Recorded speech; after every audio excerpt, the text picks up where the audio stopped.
You think you know the story of WWII's greatest secret, Ultra. But the real turning point wasn't the code itself, it was Adolf Hitler's dangerous faith in German technology, a blindness that guaranteed their defeat. Most history books, most of the conversations we had around the coffee pot, center on the tanks, the battleships, the sheer volume of firepower. But the secret, the true secret, was far more delicate and intellectual. It was a secret born in quiet rooms, not muddy trenches. Imagine holding the enemy's most critical war plans in your hand, knowing their U-boat movements, their Panzer routes, but being unable to act on them directly. That was the impossible dilemma of the greatest spy operation in history. It required a level of strategic patience that we as Americans sometimes find hard to grasp. Most folks are surprised when they realize this wasn't about breaking down a locked door. It was about convincing the man on the other side that the door was still locked, even though you were already inside the house. The German Enigma machine was a marvel of engineering, a fortress of steel and circuits.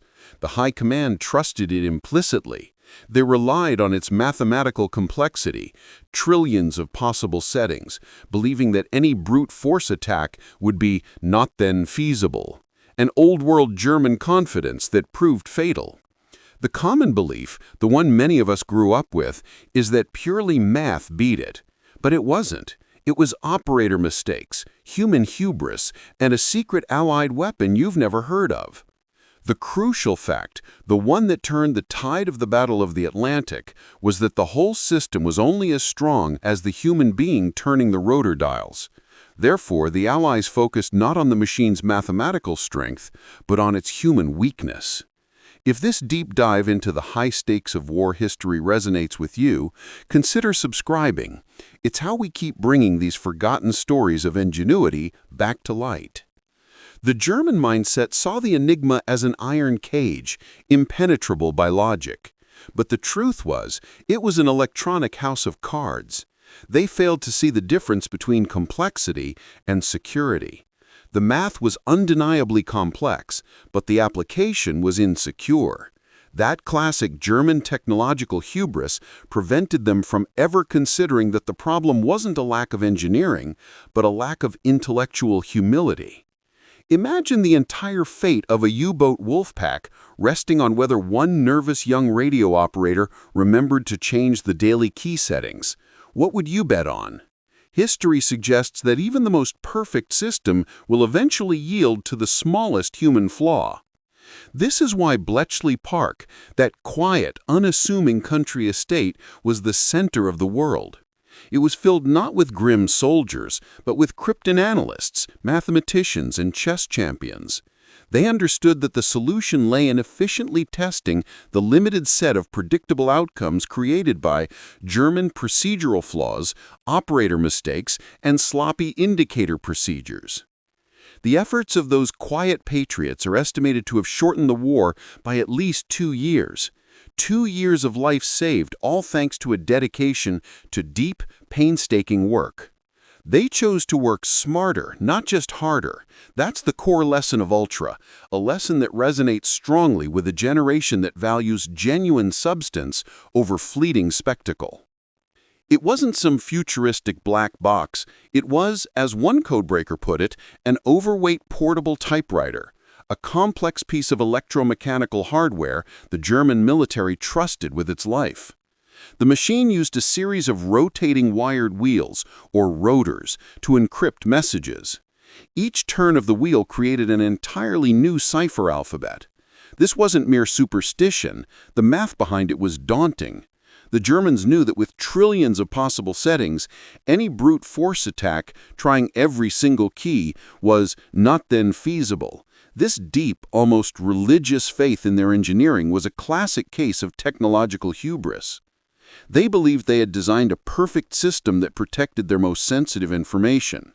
Therefore, why worry about small details? They never considered that the biggest flaw wouldn't be in the complex wiring, but in the simple human procedure. We often look at the Enigma and focus solely on the sheer number of combinations. If the German High Command was so certain it was unbreakable, why did they lose the war? The problem was that they never accounted for the fact that a system built on mathematical perfection is still run by imperfect human beings.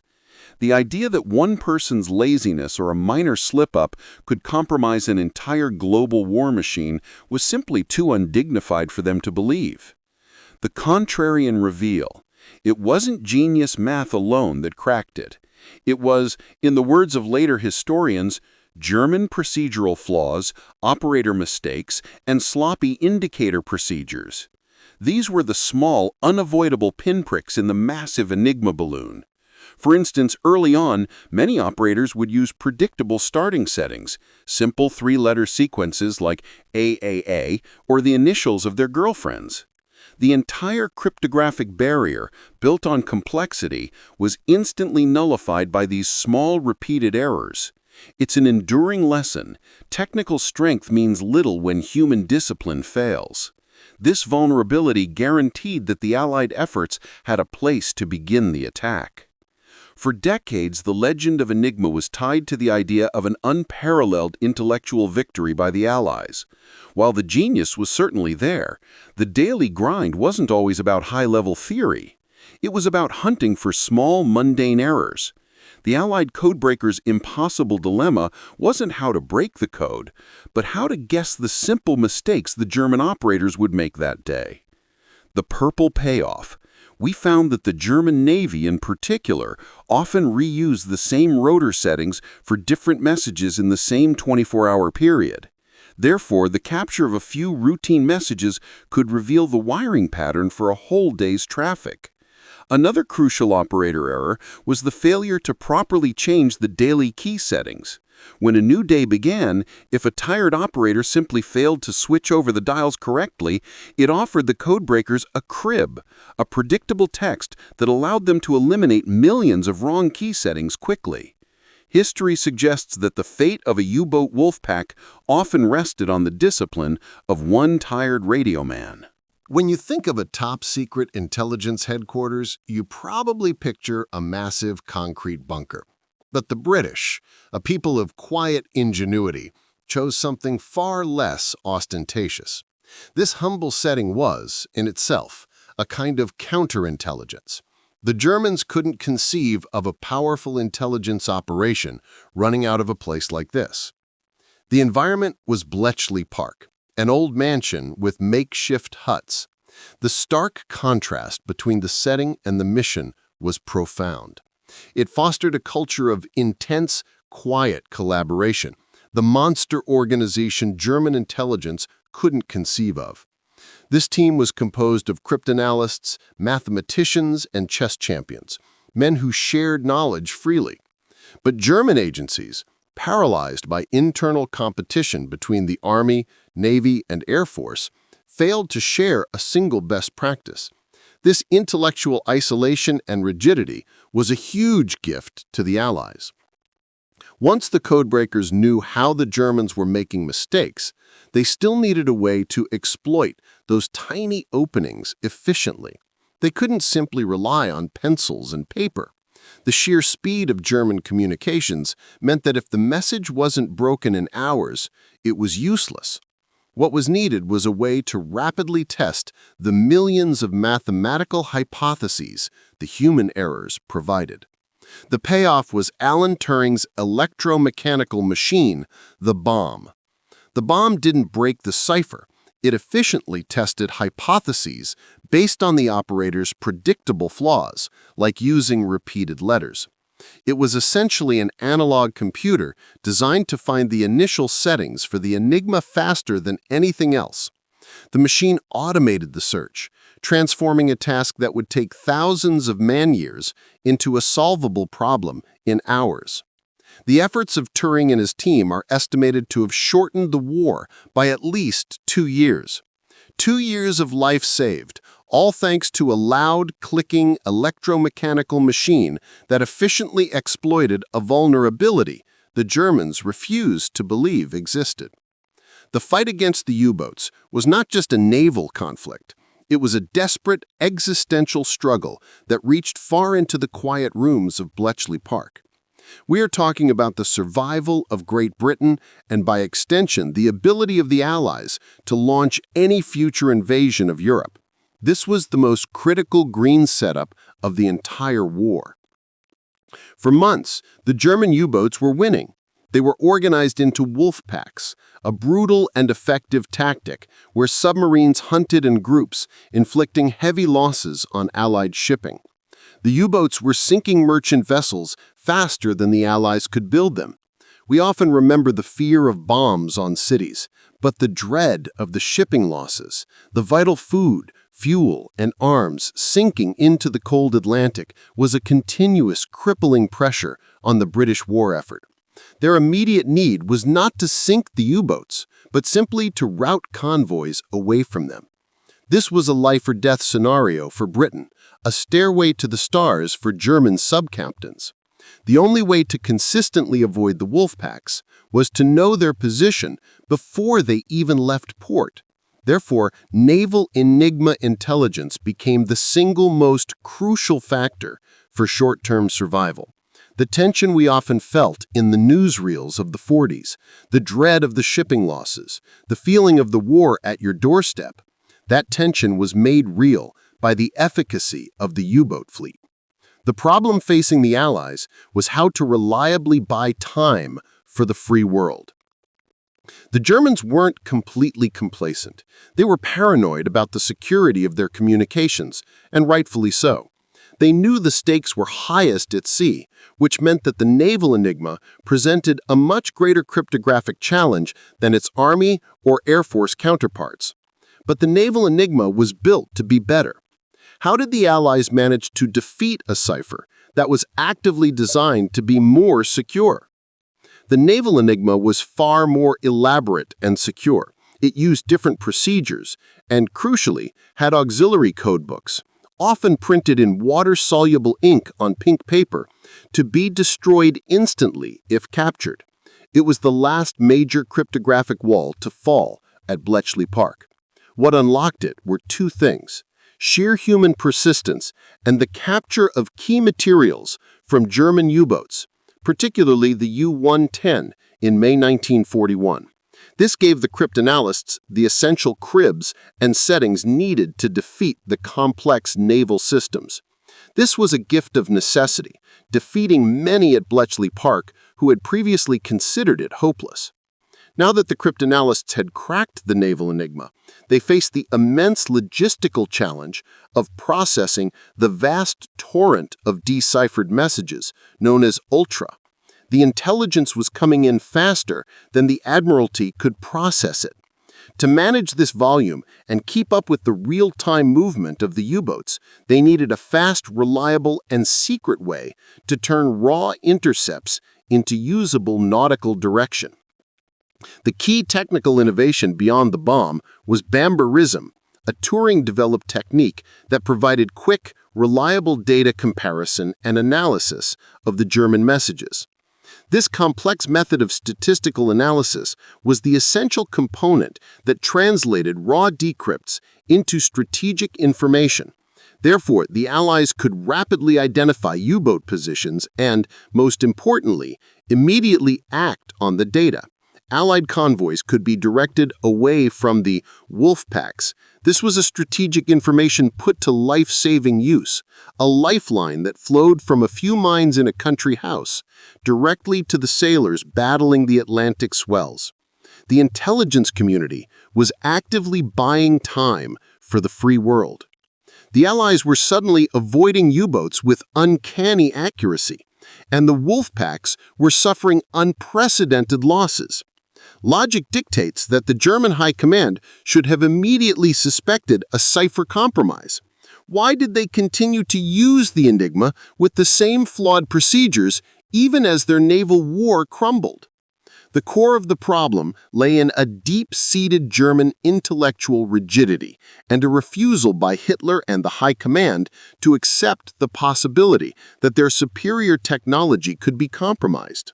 They suffered from a form of confirmation bias, concluding that their massive losses in the Atlantic were due to Allied technological advances, like superior airborne radar or a new ship design, rather than a flaw in the Enigma itself. Therefore, they saw the problem as one of hardware and brute force, not intelligence. Their refusal to believe in the decryption, a profound act of overconfidence, was arguably the single biggest, most crucial gift they gave to the Allies.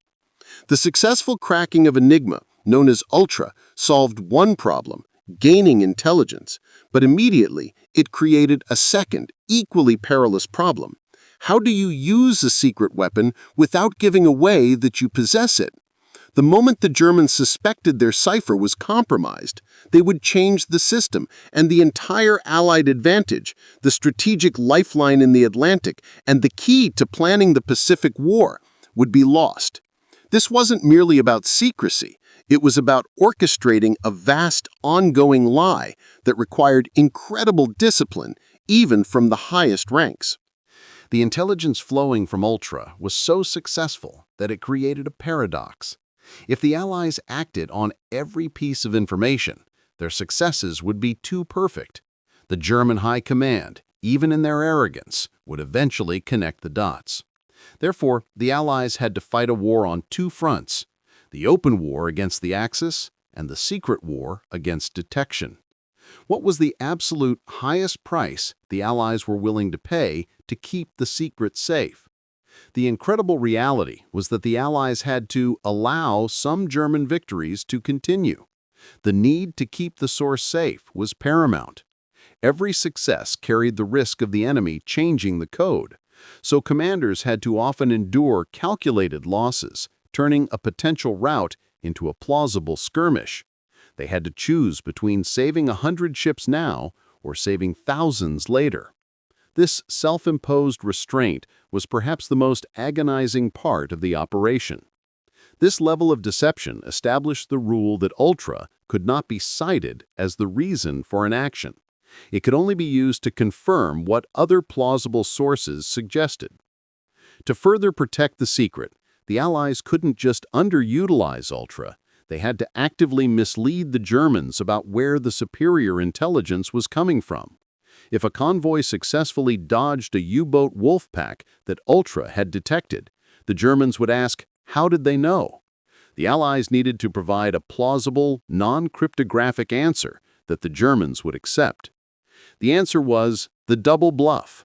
The Allies concocted fictitious spies, the most famous being the elaborate double-cross system involving agents like Juan Pujol Garcia, and planted false reports that were allowed to be discovered.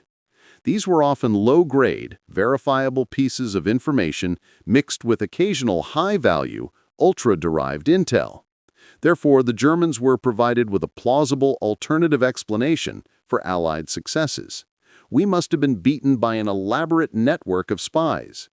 This deception was further reinforced by blackouts and decoys in Britain, designed to confuse German bombers, and by dispatching reconnaissance planes to independently find convoys that Ultra had already revealed. This tightrope walk to win the war while actively concealing your greatest advantage was the constant work of the intelligence teams. Decrypting the messages at Bletchley Park was one thing, but getting that highly perishable, volatile intelligence into the hands of the combat commanders, from General Eisenhower to Admiral Nimitz, was another. The information had to pass quickly, accurately, and most importantly, without ever leaving a shred of evidence behind.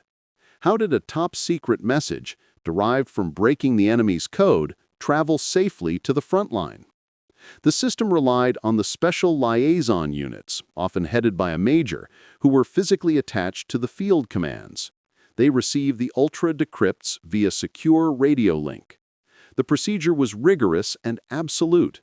The SLU officer would deliver the concise intelligence summary, stay with him while he studied it, then take it back and destroy it. The commander was not allowed to write notes, and no paper trail was ever left in the field. This level of intense, quiet control ensured that the secret was protected, even in the chaos of battle. If the memory of these dedicated, quiet patriots moves you, leave a comment below. It tells the algorithm that stories of genuine, hard-earned sacrifice are still what this audience values most. The greatest test of the Ultra operation lay not in the hands of the codebreakers, but in the hands of the commanders. They were forced to make life-and-death decisions based on intelligence whose source they couldn't reveal, and often couldn't even acknowledge. But the necessity of protecting the secret meant that they sometimes had to make a horrific calculation. Act now and win the immediate fight, but lose the war in the long run. Or suffer a loss now to maintain the long-term advantage. This created an immense ethical and strategic burden. This required an extraordinary level of trust and discipline. Commanders had to act on ultra data without revealing the source, a process known as cultivating the intelligence. If a convoy was successfully diverted, the official reason might be a lucky reconnaissance flight or a successful patrol. The information was a double-edged sword, saving lives while simultaneously requiring self-imposed restraints on action to preserve the strategic advantage. Therefore, the real weight of the secret fell on the field commanders, men who had to live with the knowledge of where the enemy was, sometimes choosing not to act on that knowledge to save 1,000 lives later. That takes a different kind of courage, the courage of restraint. The war against Japan presented a wholly new set of challenges, vast distances, a different strategic environment, and crucially, a completely different enemy cipher that required a shift in the entire Allied intelligence apparatus. The foundational lessons of Ultra were carried over, but the theater demanded new methods and a renewed commitment to collaboration that the Axis powers simply could not replicate. While the Enigma was the Axis's crown jewel in Europe, the Japanese relied on a different family of cryptographic systems, known collectively to the Allies by names like Purple, JN-25, and Red. Why did this shift in enemy technology, from a mechanical cipher to one often involving different encoding tables and systems, place an even greater premium on signals intelligence than the European war? The war in the Pacific was, fundamentally, a war of vast distances, island hopping, and crucial naval positioning. Errors meant losing entire fleets. Knowing the enemy's plans in advance was absolutely essential for anticipating and countering their fleet movements in an ocean so large it swallowed armies whole. Therefore, the work of decrypting Japanese codes, mainly handled by U.S. Navy and Army code-breaking units known as MAGIC, became critical. The stakes were immediate and strategic, predicting where the Japanese next knew the Americans would be, and using that knowledge to set up a decisive counterattack. This requirement for superior, timely intelligence made the Pacific a true intelligence war from the start.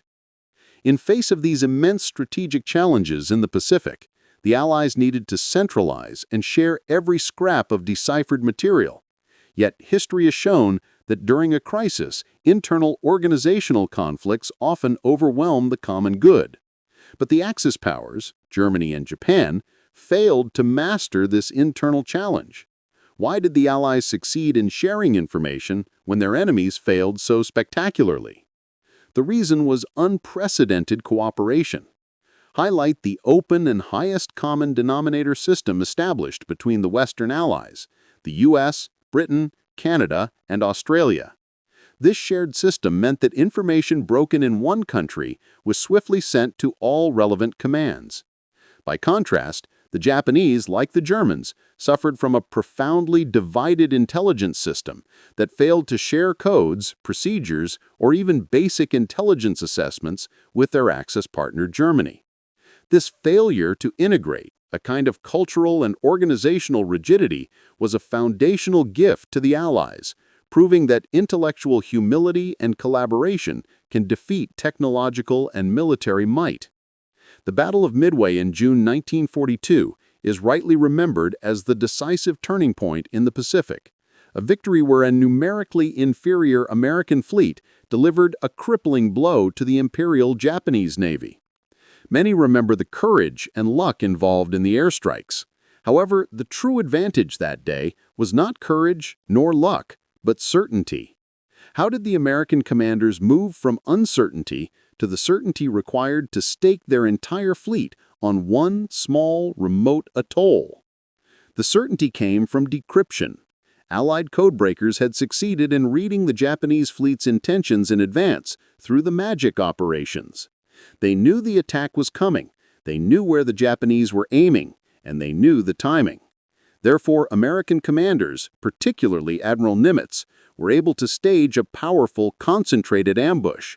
This early warning was the ultimate payoff of the decryption process. This intelligence provided the necessary spur to action for the American command, leading directly to the destruction of 4 Japanese carriers and turning the tide of the war. After the war was won, the quiet victory of the Codebreakers still faced one final, profound test: silence. The Allied intelligence services insisted that the source of the intelligence that won the Battle of the Atlantic and crushed the Japanese at Midway must remain secret.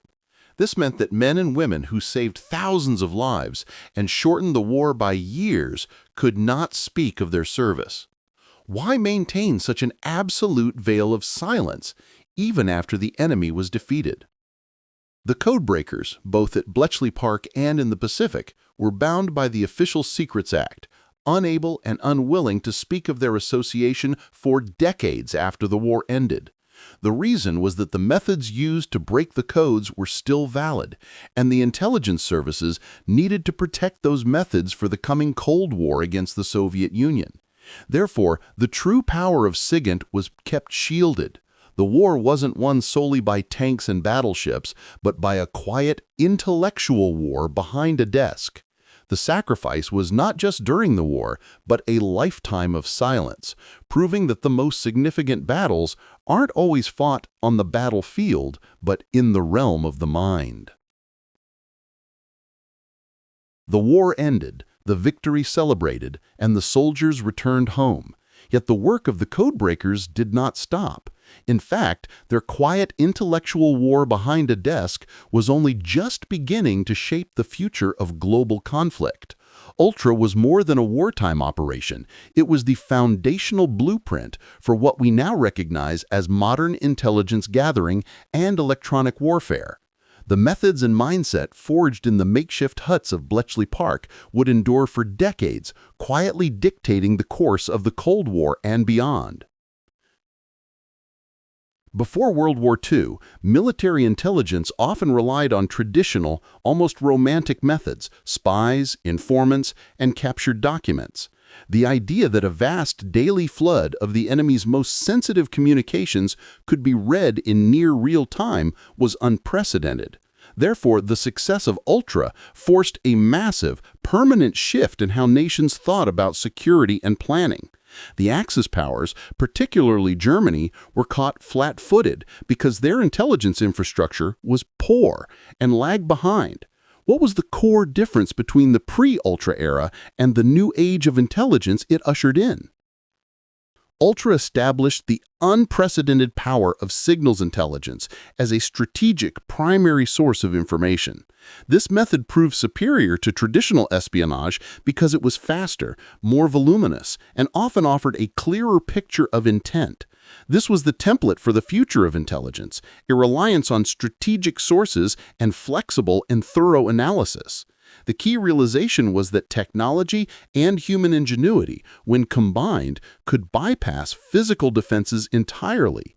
But the system didn't rely on luck. It required a commitment to constant, rigorous analysis, often carried out by unconventional experts like mathematicians and linguists, showing that brains were the new front line. The defeat of Germany and Japan did not bring peace. It quickly transitioned into the prolonged ideological struggle of the Cold War. The lessons learned in the 1940s, the value of SIGINT, the need for deep centralized analysis, and the power of deception were now immediately applicable to a new, even more formidable adversary, the Soviet Union. But the Soviets were highly secretive and extremely paranoid. Would the same techniques used to crack the comparatively simple Enigma work against the next generation of encryption? The strategies and organizational structure developed to handle Ultra were immediately utilized by both superpowers during the Cold War. The core principles became the foundation for modern electronic and cybersecurity warfare. The establishment of agencies like the National Security Agency in the United States and similar organizations in allied countries directly stemmed from the success of Bletchley Park. Therefore, the quiet victory over Enigma provided the operational and political justification for creating the vast hidden infrastructure of modern intelligence. It's often said that the ghosts of Bletchley Park whisper in the halls of modern intelligence agencies. The idea that a few people in a small room could dictate the fate of nations, that's a reality born from this one secret. The men and women who performed this critical war-winning work were heroes, yet their names and contributions remained anonymous for decades. They could not enjoy the fame of the generals or the adulation of the public. The Official Secrets Act required them to carry the weight of their sacrifice in silence, forcing them to suppress their incredible stories and achievements. Imagine the psychological toll of knowing you saved thousands of lives but being unable to share that truth with anyone, not even your family. These unsung heroes, most famously epitomized by Alan Turing, who faced great personal adversity and societal prejudice, had their crucial work kept secret until the 1970s and beyond, often at great personal expense. Their secrecy was not merely a matter of security, it created a profound personal injustice for many. Therefore, the story of Ultra is also a testament to the quiet, self-effacing sacrifice made by thousands of individuals. It stands as a powerful reminder that not all heroism involves a weapon. Sometimes it involves a brilliant mind and a promise of silence. If the memory of these dedicated, quiet patriots moves you, leave a comment below. It tells the algorithm that stories of genuine, hard-earned sacrifice are still what this audience values most. We have established that Ultra won WWII by providing strategic certainty. But what is the central, universal takeaway from this massive, complex operation? A takeaway that remains relevant for us today in a world saturated with information. It is a lesson that cuts through all the machinery and all the mathematics. The enduring lesson is simple. The war wasn't won solely by tanks and battleships, but by a quiet, intellectual war behind a desk. The true victory lay in exploiting the enemy's confidence and rigidity. The strategies used and lessons learned in the pursuit of Ultra would later be utilized by both superpowers in the Cold War and continue to shape geopolitical conflict today. Therefore, the true power is in the information and its intelligent application, not just the raw hardware. Don't let the noise of the internet distract you from history that truly shaped our world. The simple ability to see what the other side cannot, or refuses to see, remains the ultimate advantage.